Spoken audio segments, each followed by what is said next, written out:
Hello, welcome to Ghost Prime's Transformers Reviews. This is my third video on the Transformer Generation 1 Omnibots, and this time we'll be taking a look at Generation 1 Overdrive. Now, Generation 1 Overdrive was the leader of the Omnibots, or commander. He was also the strategist.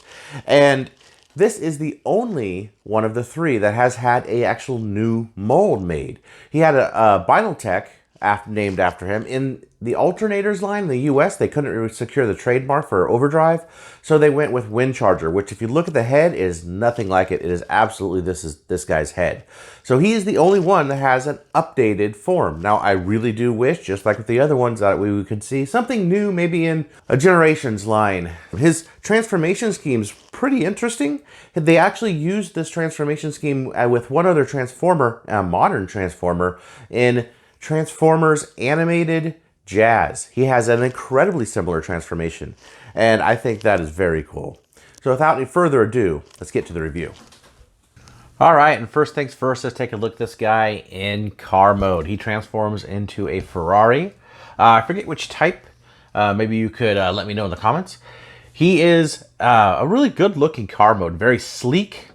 He does have some stickers right there for the back window, which is often missing on some examples. So if you're getting one, be sure to look for that. And also the fading on this front piece here. But he looks overall very, very good.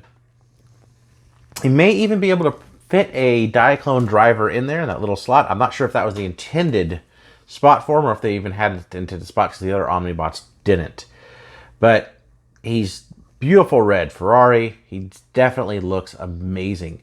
And he does have that second mode, as they were double changers in Diaclone. He has a second attack mode, which is a flight car, not too dissimilar from Trax.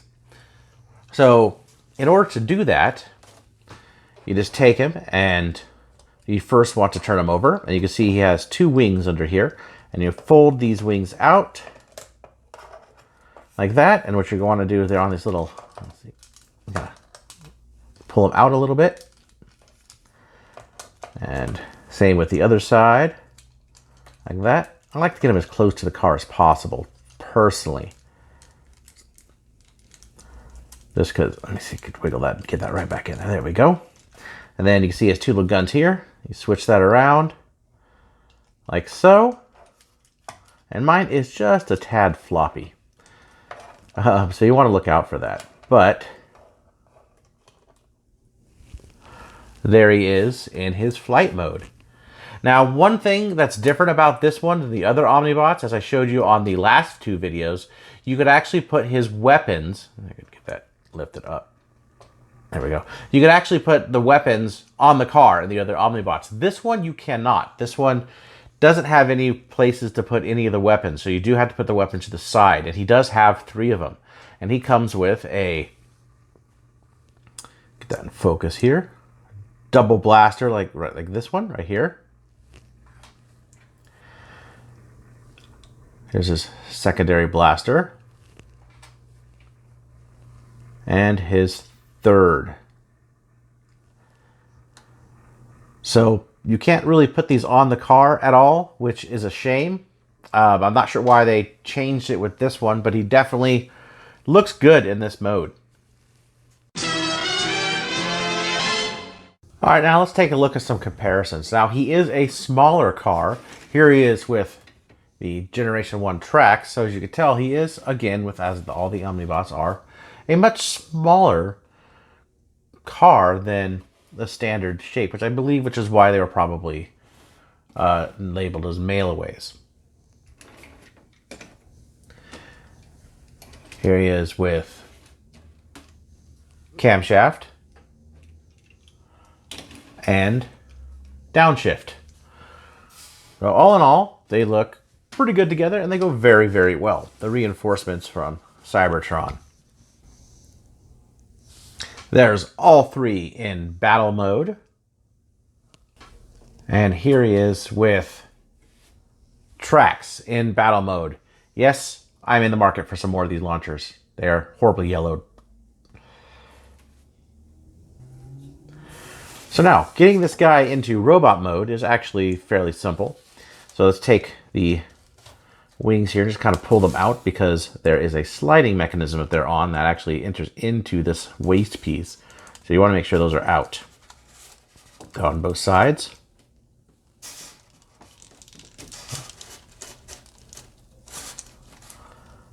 Like that. You could take his legs, come up and around, kind of widen them a little bit. They just kind of snap in there. Feet get pulled around like this. And you go ahead and move this back in. You can have it out in robot mode, but for the sake of official transformation. And then you take his arms and you extend them out, and the tires go right under here.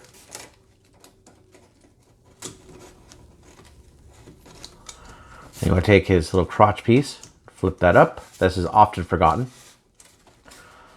And then the whole chest comes down like so. And you want to be careful with this. So you want to make sure everything's lined up and snap it in place. And here you have him in robot mode. Now mine has a hard time standing up. They do push back a little bit. You can see. So I don't think I could even get this guy on the turntable without him falling around. So I'm just going to do this the old-fashioned way. But let's take a look at that head sculpt. He's got a visor. He's got a very good looking head sculpt. Standard sort of chest.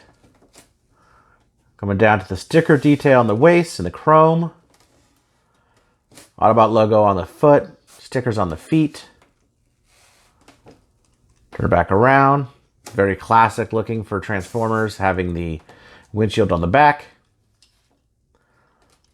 Overall, pretty good looking, and he's got some articulation, so his arm could go 360 around.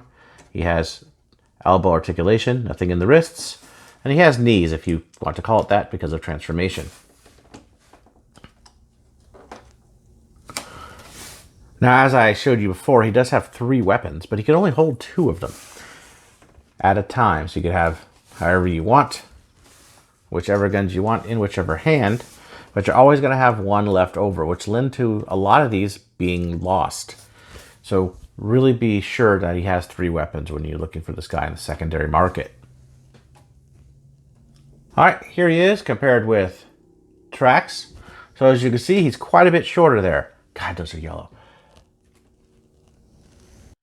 Here he is with downshift, and here he is with camshaft. So there are the trio together. Definitely must have all 3 of them. Yeah, so that was a look at Generation 1 Overdrive. Very cool Ferrari, very cool robot mode. Keep in mind, if you're buying him on the secondary market, he does tend to get pretty floppy pretty quick, much more so than the other ones. His legs don't lock in super well. He has some standing issues. However, he's really cool. And I think he's a must-have for a Generation 1 collection, and definitely for if you're collecting the Omnibots. Make sure you get all 3 of his weapons as well. He was a very forward-thinking transformation, and he looks very good. Definitely pick him up if you can. So if you like this video, hit that thumbs up button. Hit the thumbs down vote button if you have to. Subscribe. Talk to you guys later.